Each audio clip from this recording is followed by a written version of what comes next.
ನಮಸ್ತೆ ಎಜಿ ನ್ಯೂಸ್ಗೆ ಸ್ವಾಗತ. ಕರ್ನಾಟಕ ರಾಜ್ಯ ಹಿಂದುಳಿದ ವರ್ಗಗಳ ಆಯೋಗ ಸಾಮಾಜಿಕ ಶೈಕ್ಷಣಿಕ ಜಾತಿ ಸಮೀಕ್ಷೆ 2025ರ ಲೋಪದೋಷವನ್ನು ಅರಿತುಕೊಂಡ ಗಣಪುರ ಗ್ರಾಮಕ್ಕೆ ಅಖಿಲ ಭಾರತೀಯ ಕೋಳಿ ಸಮಾಜ ನವದೆಹಲಿ ರಾಜ್ಯ ಘಟಕದ ರಾಜ್ಯಾಧ್ಯಕ್ಷ ದತ್ತಾತ್ರೇಯ ರೆಡ್ಡಿ ಭೇಟಿ ಕೊಟ್ಟಿದ್ರು. ಯಾದಗಿರಿ ಜಿಲ್ಲೆಯ ಗುರುಮಠಕಲ್ ಮತಕ್ಷೇತ್ರದ ವ್ಯಾಪ್ತಿಗೆ ಬರುವ ಗಣಪುರ ಗ್ರಾಮದ ಆಂಜನೇಯ ದೇವಸ್ಥಾನ ಆವರಣದಲ್ಲಿ ಗ್ರಾಮಸ್ಥರೊಂದಿಗೆ ಸಭೆ ನಡೆಸಿದ್ರು. ಜಾಗೃತಿಯಿಂದ ಸಮೀಕ್ಷೆಯಲ್ಲಿ ನಮೂದಿಸುವಂತೆ ಸೂಚಿಸಿದ್ರು. ಗ್ರಾಮೀಣ ಭಾಗದಲ್ಲಿ ನೆಟ್ವರ್ಕ್ ಸಮಸ್ಯೆ, ರೈತರು ಕೃಷಿ ಚಟುವಟಿಕೆಗೆ ತೆರಳುತ್ತಿರುವುದರಿಂದ ಸಮೀಕ್ಷೆಗೆ ಸಹಕರಿಸ್ತಾ ಇಲ್ಲ. ಹೀಗಾಗಿ ಸಾಕಷ್ಟು ಜನ ಸಮೀಕ್ಷೆಯಿಂದ ಹಿಂದೆ ಉಳಿತಾ ಇದ್ದಾರೆ.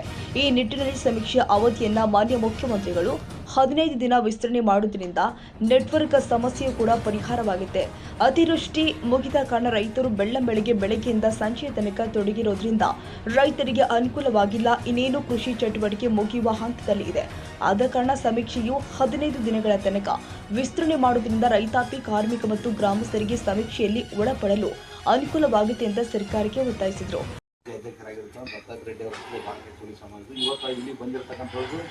ಉದ್ದೇಶ ಏನಾದ್ರು ಮೊನ್ನೆ ಒಂದು ಸಣ್ಣದೊಂದು ನಿಮ್ಮ ಊರಲ್ಲಿ ಒಂದು ಸಮಸ್ಯೆ ಐತಿ. ಅದು ಸಂಪೂರ್ಣ ಒಂದು 8-12 ಸಮೀಕ್ಷೆ ಹಿಂಗೇಟ್ ಆಯ್ತಾಯಿತು. ನಾನು ತಾಲೂಕು ಆಫೀಸರಿಗೆ ಫೋನ್ ಮಾಡಿದೆ, ಇನ್ನೂ ವಿವಿಧ ಆಫೀಸರಿಗೆ ಫೋನ್ ಮಾಡಿದೆ. ಬಟ್ ಅದು ಸಮಸ್ಯೆ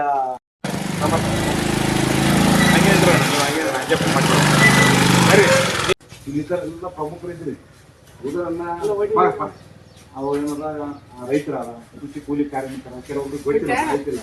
ಈಗ ಕಬ್ಬರಿಗೆ ಕಬ್ಬಿರ ಅಂತ ಬರ್ತಾರೆ, ಕಬ್ಬರಿಗೆ ಅಂತ ಬರ್ತಾರೆ.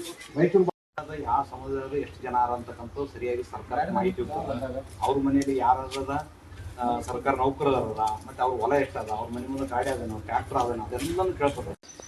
ಜನಗಣತಿನೂ ಆಗ್ತೈತಿ, ಅದ್ರ ಜೊತೆಗೆ ಶೈಕ್ಷಣಿಕ ಮತ್ತು ಸಾಮಾಜಿಕ ಸಮೀಕ್ಷೆನೂ ಆಗ್ತದೆ.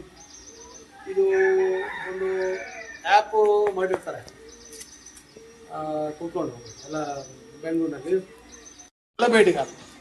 ಉಳಿದವರೆಲ್ಲ ಕೋಲಿ ಸಮಾಜದಲ್ಲಿ ಸುಣಗಾರಿದ್ದಾರೆ, ತಾವಾರಿದ್ದಾರೆ, ಪರಿವಾರ ಇದೆ, ಆಮೇಲೆ ಕಬ್ಬೇರಿದ್ದಾರೆ, ಕಬ್ಬಲ್ಗಿರಿದ್ದಾರೆ, ಬಾರ್ಕೇರಿದ್ದಾರೆ. ಇವರೆಲ್ಲ ಇದೇ ಸಂದರ್ಭದಲ್ಲಿ ಅಖಿಲ ಭಾರತೀಯ ಕೋಲಿ ಸಮಾಜದ ರಾಜ್ಯ ಸಂಘಟನಾ ಕಾರ್ಯದರ್ಶಿ ಉಮೇಶ್ ಕೆಮುತ್ತಾಳ್, ಆಂಜನೇಯ ಸಂತಪ್ಪನೂರ್, ಪವನ್, ವಿಷ್ಣುಕಾಂತ್ ಪಾಟೀಲ್, ಶಂಕರ್ ಡೀಲರ್, ನರಸಪ್ಪ ಸಕ್ರಪ್ಪನೂರ್, ಬಸವರಾಜ್ ಟೆಂಟ್, ಭೀಮಶಂಕರ್ ಬಂಕ್ಲಿ, ಚನ್ನಬಸಣ್ಣ ಬಾಲಪ್ಪನೂರ್, ಭೀಮ್ರಾಯ್ ಬಾಲಪ್ಪನೂರ್, ಭೀಮ್ರಾಯ್ ಮಣಿಗೇರಿ ಸೇರಿ ಮತ್ತಿತರರು ಹಾಜರಿದ್ದರು. ಕನ್ನಡಿಗರ ಮೆಚ್ಚಿನ ನಿಮ್ಮ ಎಜೆ 24/7 ನ್ಯೂಸ್ ಕನ್ನಡ ವಾಹಿನಿ ಇದೀಗ ಟಿವಿಯಲ್ಲಿ ಲಭ್ಯ. ವೇಳೆ ನೋಟಿಸ್ ಕೊಟ್ಟಿದ್ರೆ ವಾಪಸ್ ತಗೋತೀವಿ. ಇವತ್ತು ವಕ್ಫ್ ಪ್ರಾಪರ್ಟಿ ಅಂತೇಳಿ ಬರ್ತದೆ ಅಂತ ಹೇಳಿದ್ರೆ ರೈತರ ಬೀದಿಗೆ ಬದಲು ಏನ್ ಮಾಡ್ಬೇಕಾಗತ್ತೆ? ಯಾರು ವೋಟ್ ಹಾಕಲಿಲ್ಲ ಅಂದ್ರೆ ಗ್ಯಾರಂಟಿನೆಲ್ಲ ಸ್ಟಾಪ್ ಮಾಡ್ಬಿಡ್ತೀವಿ.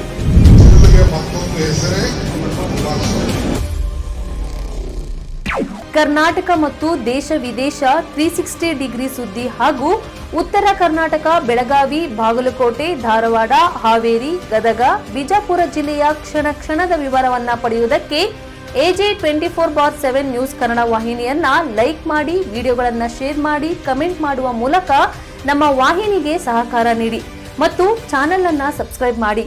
ಧನ್ಯವಾದಗಳು.